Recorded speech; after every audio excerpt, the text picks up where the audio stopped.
બોરસદના પીપળી ગામમાં બાબા સાહેબ આંબેડકરની પ્રતિમાનું અનાવરણ। બોરસદ તાલુકાના પીપળી ગામ ખાતે આજે બાબા સાહેબ આંબેડકરની જન્મજયંતિ નિમિત્તે બાબા સાહેબ આંબેડકરની અર્ધ પ્રતિમાનું અનાવરણ કરવામાં આવ્યું હતું।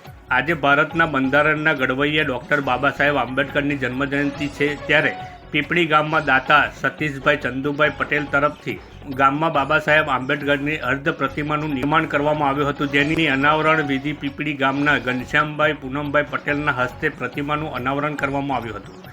આ કાર્યક્રમમાં પીપળી ગામના સરપંચ સહિત ગામના આગેવાનો ઉપસ્થિત રહ્યા હતા। આજે 21મી સદી ચાલી રહી છે, ત્યારે આ સદીમાં નાત જાત કે જ્ઞાતિ કે પછી વર્ષો જૂની અસ્પૃહતા જોવા મળી ન હતી। ગામના સૌ આગેવાનોની ઉપસ્થિતિમાં બાબા સાહેબ આંબેડકરની અર્ધ પ્રતિમાનું અનાવરણ કરી સર્વધર્મ સર્વજ્ઞાતિ એક સમાનના સૂત્રોને સાર્થક કરવામાં આવ્યું હતું। આ પ્રસંગે સમાજના અગ્રણીઓએ મહેમાનોનું સ્વાગત કરી બાબા સાહેબ આંબેડકર દ્વારા રચિત ભારતના સંવિધાનનું પાલન કરવાના પણ શપથ લીધા હતા। આ સાથે બાબા સાહેબ આંબેડકરની અર્ધ પ્રતિમાને ફૂલ અર્પણ કરી સૌ સાથે મળી દરેક જ્ઞાતિવાદથી દૂર રહી અને ભારતના સંવિધાનનું અક્ષરશ પાલન કરવાના સંકલ્પ લીધા હતા।